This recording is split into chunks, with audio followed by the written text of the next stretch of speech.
اس کے بعد فرعون نے بنی اسرائیل کے بیٹوں کو قتل کرنے کی اور بیٹیوں کو زندہ چھوڑنے کا حکم دے دیا۔ موسیٰ علیہ السلام نے قوم کو صبر کی تلقین کی اور کہا کہ نیک انجام اہل تقویٰ کے لیے۔ یہاں ایک لطیف بات ہمارے صوفیاء نے بھی لکھی ہے۔ صوفیاء کہتے ہیں کہ فرعون نے کلمہ نہیں پڑھا پر جادوگر کلمہ پڑھ گئے۔ وہ کس طرح کلمہ پڑھ گئے؟ تو کہنے لگے دراصل انہوں نے آتے ہی حضرت موسیٰ کا ادب بڑا کیا تھا۔ جادوگر حضرت موسیٰ کے مقابلے میں آ کے بھی ان سے کہتے ہیں کہ رسیاں آپ پہلے ڈالیں گے کہ ہم ڈالیں، آپ اصحاب پہلے رکھیں گے کہ ہم رکھیں؟ تو اتنا سا ادب کیا تو رب کریم نے فرمایا جو نبی کا ادب کرے وہ بے ایمان نہیں رہ سکتا، جو نبی کا ادب کرے وہ بے ایمان نہیں رہ سکتا، اور جو نبی کی بے ادبی کرے وہ ایماندار نہیں رہ سکتا۔ ختم ہو گئی بات۔ یہاں ہمارے صوفیاء نے یہ بات لکھی ہے کہ چونکہ انہوں نے آتے ہی کہا تھا کہ آپ پہلے ڈالیں گے یا ہم پہلے ڈالیں، تو حضرت موسیٰ سے انہوں نے پوچھ لیا، نبی کے پوچھے بغیر پہل نہیں کی تو اللہ نے انہیں ایمان کی دولت عطا کر۔ اللہ تعالیٰ نے فرعونیوں پر قحط سالی کا عذاب نازل کیا۔ فرعونیوں کا طریقہ یہ تھا کہ اچھائی کو اپنا کمال گردانتے تھے، کہتے تھے یہ ہماری طرف سے، اور برائی کو معاذ اللہ بدشگونی کے طور پر موسیٰ علیہ السلام کی طرف منسوب کرتے تھے، کہتے تھے معاذ اللہ آپ کی وجہ سے یہ سارا کچھ ہو رہا ہے۔ ہوتے نا، نہیں کہتے ہیں جب سے میں وہاں گیا ہوں تب سے۔ ہمارے بزرگ ایک لطیفہ بھی سنایا کرتے تھے کہ کسی زمیندار نے نماز پڑھنی شروع کی تھی تو اس کے جانور مرنے شروع ہو گئے۔ اب لوگ سمجھتے ہیں کہ معاذ اللہ شاید یہ کسی بزرگ کے سبب سے ایسا ہے، حالانکہ یہ تو اللہ کی طرف سے آزمائش ہوتی ہے، اس کی حکمتیں ہوتی ہیں۔ اللہ تبارک و تعالیٰ نے ان پر عذاب کیا نازل کیا؟ آیت نمبر 130 اور 143 کا بھی آپ سورہ اعراف کی پڑھیں تو اللہ تعالیٰ نے ان پر ٹڈیوں کا، جموں کا، مینڈکوں کا اور خون کا عذاب نازل کیا۔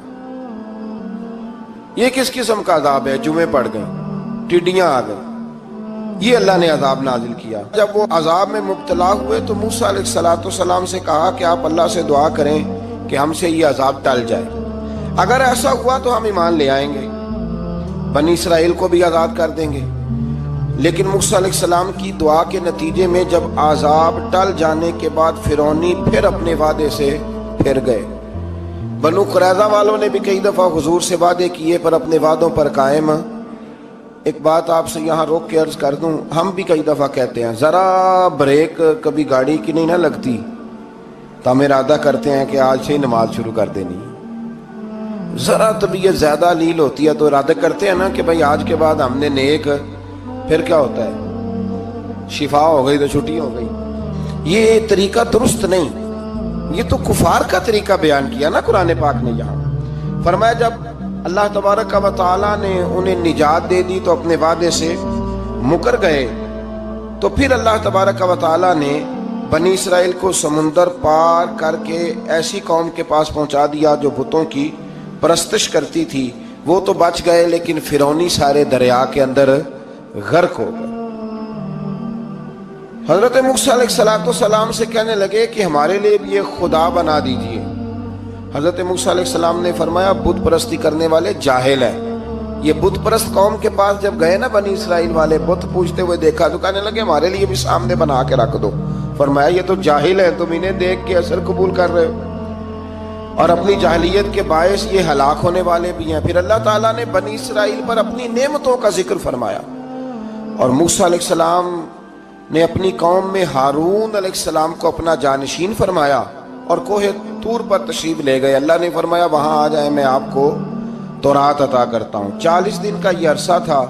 موسیٰ علیہ السلام نے وہاں پہ جا کے، وہ سارا واقعہ بھی انہی آیات میں ہے کہ حضرت موسیٰ نے عرض کیا تھا کہ رب ارنی، یا اللہ میں تجھے دیکھنا چاہتا ہوں، تو فرمایا لن ترانی، تو نہیں دیکھ سکتا۔ وہ بھی یہاں اللہ نے ذکر فرمایا۔ پھر اللہ تعالیٰ نے اپنی ایک تجلی جب کوہ طور پہ ڈالی تو حضرت موسیٰ علیہ السلام تاب نہ لا سکے اور بے ہوش ہو گئے، اور پہاڑ بھی ریزہ ریزہ ہو گیا۔ اس کا ذکر بھی اللہ نے انہی آیات میں فرمایا۔ آیت نمبر 144 سے 155 تک حضرت موسیٰ علیہ السلام کو رسالت عطا کرنے، کلیم اللہ کا منصب عطا کرنے، تورات عطا کرنے کا ذکر ہے۔ آگے چل کے بتایا کہ جو متکبر لوگ ہیں نا وہ آیات الہیہ سے منہ پھیرتے ہیں، اور جو لوگ اللہ کی آیات اور قیامت کو جھٹلاتے ہیں ان کے اعمال باطل ہیں۔ پھر موسیٰ علیہ السلام کے کوہ طور پر قیام کے عرصے میں بنی اسرائیل کے زیورات سے بچڑا بنا کر اسے معبود بنانے کا ذکر ہے۔ ان میں ایک جادوگر تھا سامری، سنا ہے سلالہ میں اس کی قبر ہے۔ حضرت موسیٰ کوہ طور پہ چلے گئے تو اس نے پیچھے سے سونے کا ایک بچڑا بنا لیا، اس میں سونے کی تاریں اس کے منہ میں لگائیں، ہوا چلتی تھی تو بجتی تھی۔ اتنے کمزور عقیدے کی یہ قوم تھی کہ انہوں نے فٹافٹ ماننا شروع کر لیا، فٹافٹ ماننا، کہنے لگے یہ ٹھیک ہے۔ چنانچہ موسیٰ علیہ السلام جب واپس آئے تو قوم پر غصے اور افسوس کا اظہار فرمایا اور کہا میرے پیچھے تم نے ایسا برا کام کیا ہے۔ انہوں نے تورات کی تختیاں بھی زمین پہ ڈالیں اور اپنے بھائی ہارون علیہ السلام کا سر پکڑ کے اس سے جواب طلبی کی۔ انہوں نے کہا اے میرے ماں جائے، بڑے خوبصورت لفظ ہے قرآن پاک، اے میرے ماں جائے، اے میرے بھائی، قوم نے مجھے بے بس کر دیا اور قریب تھا کہ یہ مجھے قتل بھی کر دیتے۔